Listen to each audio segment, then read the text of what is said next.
Bonjour tout le monde, bienvenue dans cette nouvelle vidéo. C'est la suite sur le cours d'électricité, partie électrocinétique. Aujourd'hui, on va aborder la première série sur la partie théorème de Kennelly. Alors, pour le premier exercice, on a le circuit suivant. Dans ce circuit, déterminer la résistance équivalente des circuits entre les bornes A et B. Voilà mon circuit, voilà les bornes A et B, et on vous demande de déterminer la résistance équivalente à cette partie-là. Voilà, alors comment faire? Eh bien, on va simplifier le schéma en remplaçant le circuit étoile. On peut constater que nous avons un circuit en étoile, cette partie-là. Eh bien, on va la remplacer, cette partie étoile RA, RB, RC, on va la transformer et pour avoir un circuit triangle RF, SG, RH, c'est-à-dire cette partie étoile, voilà, on va obtenir un circuit triangle. Et tout ça en utilisant les formules de transformation de Kennelly, bien sûr. Donc voilà, on rappelle ici, lorsqu'on a un circuit étoile, comment pour obtenir le circuit triangle, avec l'expression des résistances du circuit triangle. Avec ici, la correspondance suivante, c'est que nous avons le RAC, c'est le RG, voilà, le RAC, le RAB, c'est le RF, et le RBC, c'est le RH.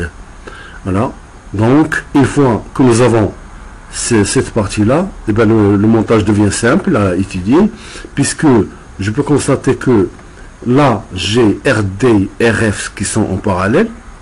De ce côté, j'ai RH et RE qui sont en parallèle. Et donc, cette partie parallèle est en série avec cette partie parallèle. Et le résultat total est parallèle à la résistance RG. Donc, ça veut dire à partir de cette relation, de ce montage transformé, nous avons R équivalent égal à quoi? RD parallèle à RF. En série avec RH parallèle à RE. Et le tout parallèle, voilà, le tout parallèle à RG.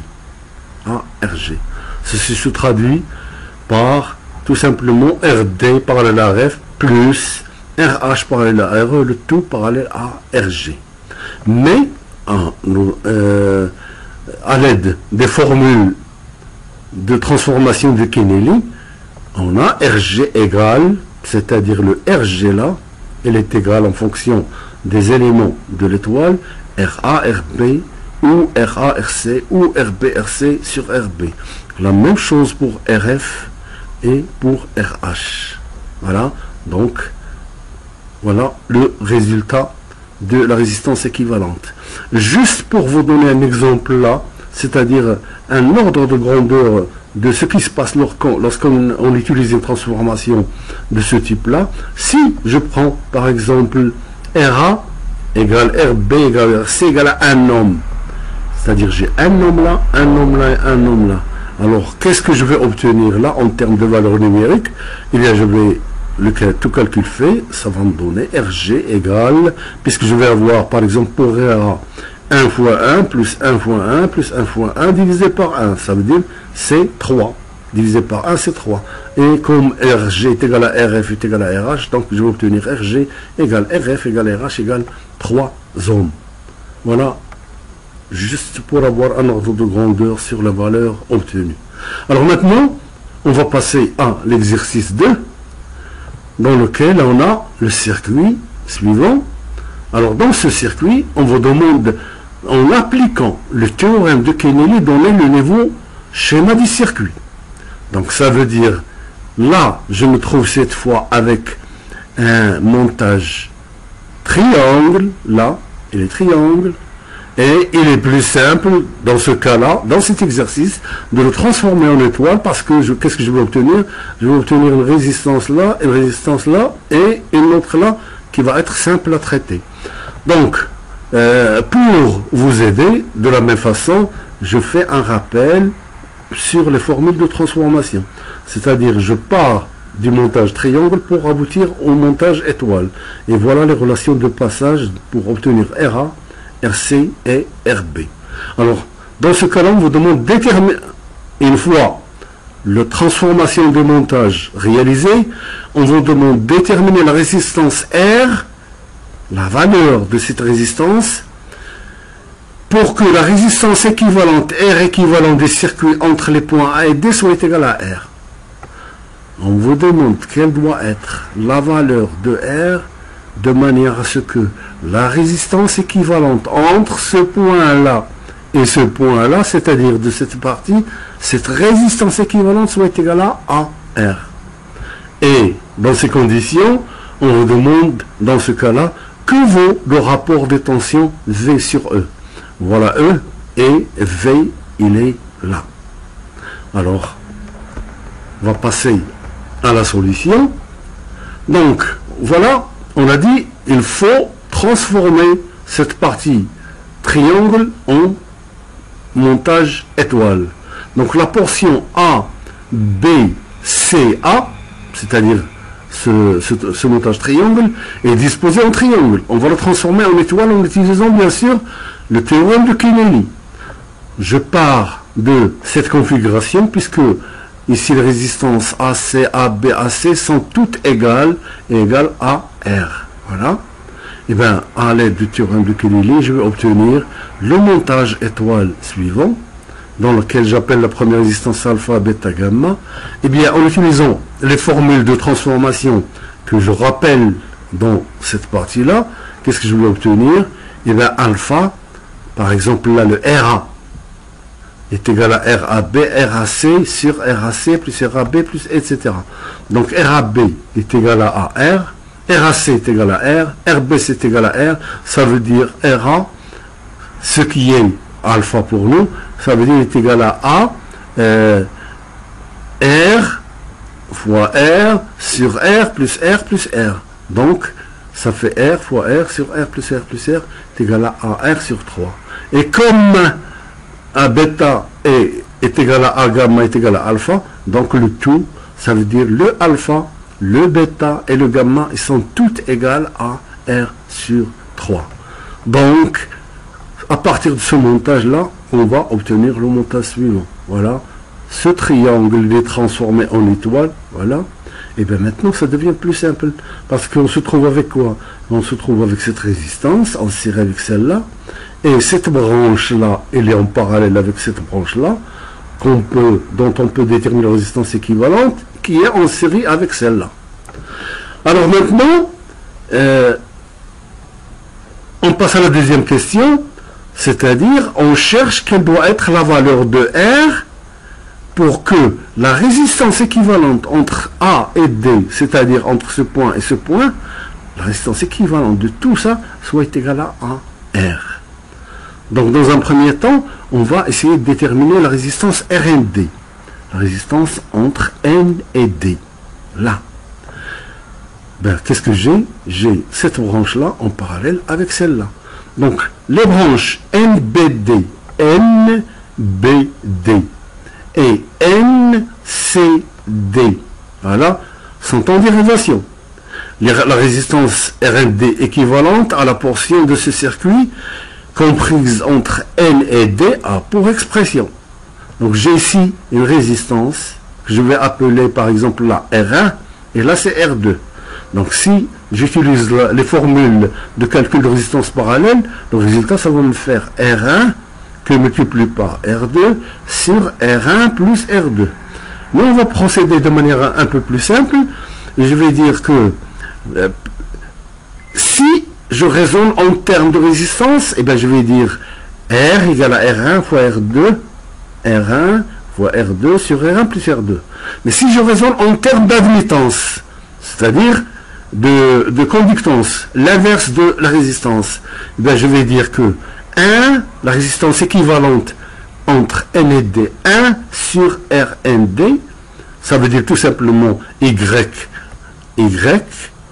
équivalente égale à Y1 plus Y2. Donc 1 sur RND est égal à 1 sur R1 plus 1 sur R2. Et bien, si j'effectue le produit là, ça va me faire ce terme que multiplie 1, plus ce terme que multiplie 1, le tout sur le produit des deux là. Et après, j'inverse. J'inverse là et j'inverse de ce côté-là. Donc, je vais me trouver avec RND est égal à ce terme que multiplie par celui-là sur la somme de ces résistances. Alors, tout calcul fait, voilà, on arrive à cette expression-là. Donc ça, c'est tout simplement cette résistance-là. Et bien maintenant, on va passer à la résistance équivalente.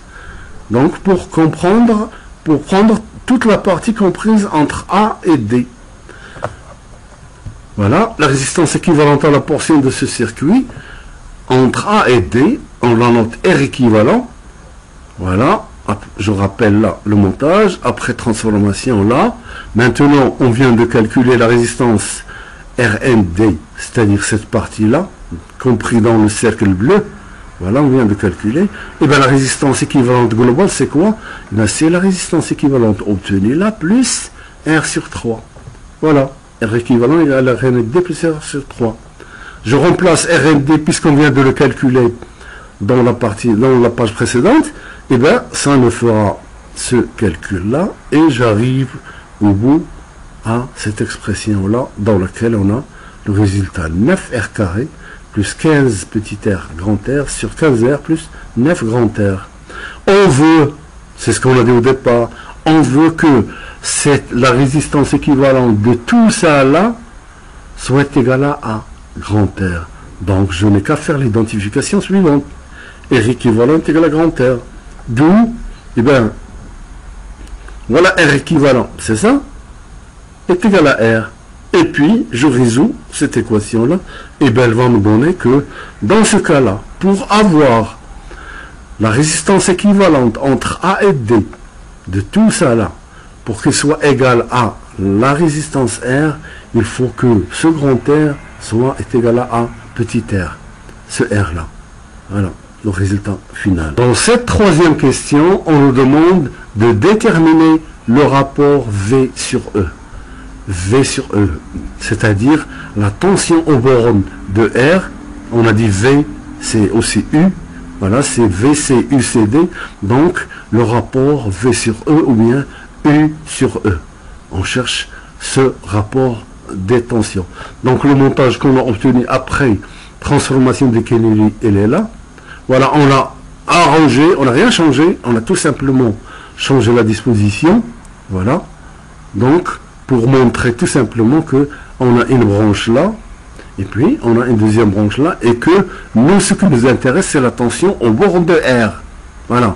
Ça, c'était la question de départ. Donc, mais on cherche V sur E dans ces conditions, c'est-à-dire dans les conditions de la deuxième question, pour laquelle on a obtenu grand R est égal à petit r.